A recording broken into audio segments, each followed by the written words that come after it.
Hello and welcome. Thank you guys for talking to us today. And of course, we're here to celebrate Songs for a Nervous Planet. What was the writing process for that like? Well, it was a kind of mix because we knew we had a lot of live tracks and we knew that they were the Tipping Point centric, Tipping Point being our previous album. We had a lot of songs lying around that probably weren't right for the mood and melancholy of the Tipping Point. So there's an element of that. There's also what was lovely about earlier this year. We were kind of, the record company hinted at the fact that we may need like an extra track or two to sell the live album. That wasn't really good enough for us because we had almost an album's worth of material anyway. So we decided to quite quickly work on 4 new songs. So now what you've got is 4 new songs as a kind of EP, and then, as Curt calls it, 18 bonus live tracks. But that's the but it's a great statement of where we are at the moment as well, because it doesn't have the pain of the Tipping Point. It's moving on from there on, and it's generally a good piece of work. It's live. Are there any live shows that really stand out to you guys as monumental that you've ever played? Are there any in particular? That we've played? Yeah. The Hollywood Bowl, probably, when we played that, which was the last show of the last tour. There was something really special about it. Yeah. I mean, for one, it's kind of a place we've always dreamed of playing. 2, I've lived in Los Angeles for 27 years now. Roland has a home in LA near me, and both homes are very close to the Hollywood Bowl. So literally it took us 10 minutes to drive home. But there's something about the atmosphere there that's wonderful. There's something about the stage because it's curved, and we use this round screen at the back that looked like an eye. So it kind of looked like the top of the Hollywood Dome bit was at the eyebrow. It looked kind of amazing. And then we get to a song called Rivers of Mercy, and in this case, everyone started putting up their iPhone lights. Wow. The entire audience. And what you don't realize about the Hollywood Bowl until you're on the stage is it's so steep. So it literally from the stage just looked like a huge wall of lights. And it was breathtaking standing on stage looking at that. Sounds incredible. And you got home quick enough afterwards. Exactly. It's always a bonus, isn't it? Very quickly. So is there anywhere that you would like to play that you haven't already? Oh yeah, definitely. The Sphere. Putting that out there. That's an obvious one. The Sphere would be, probably the highlight.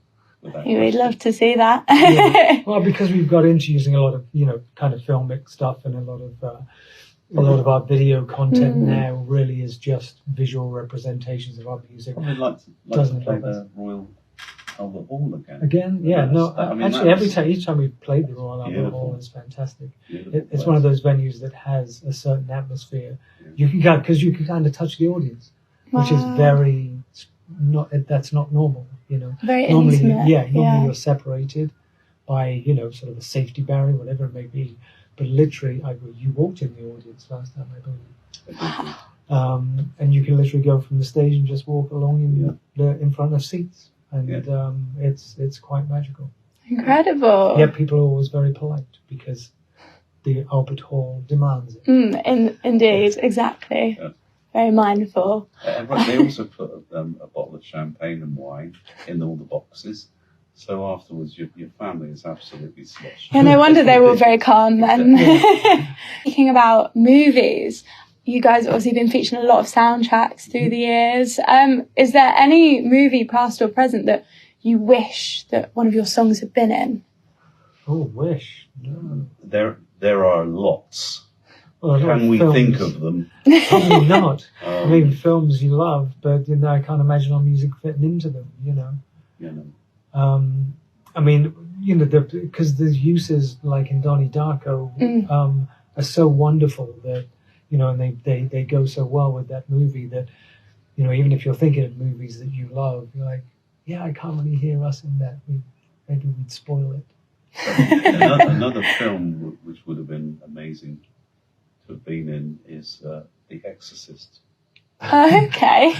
Go for the dark ones. My demons. My Doesn't demons. matter. Don't get that Oh, much. yeah.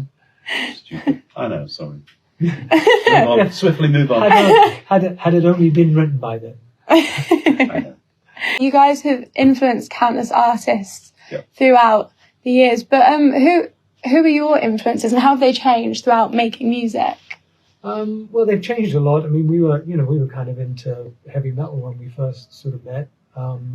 But then our tastes progressed as we got older and more into music, and especially making music yourself. You then get into kind of production and the depth of songwriting, and that's not really heavy metal, to be honest. So, I think the earliest sort of real influences on us as recording artists were probably people like Peter Gabriel and David Bowie and the Talking Heads. Things where we literally would sit there and analyze what was on the record.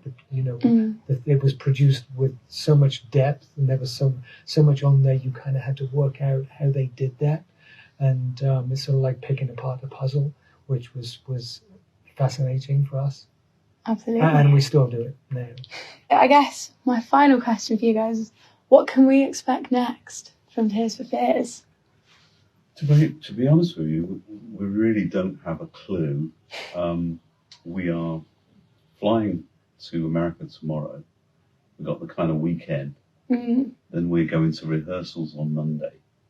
So far, we do not, and we have not played the new 4 songs with the band. So we've got about 5 days to get them sort of roadworthy. The songs, not the band. The songs of the band. So we're going to be playing on October 30, November 1 and 2, the Vegas shows, and hopefully they'll go really well. And I have a feeling that this album may make a bit of noise, Nervous Planet. So a lot of the time, what you do next is based on the success of that album.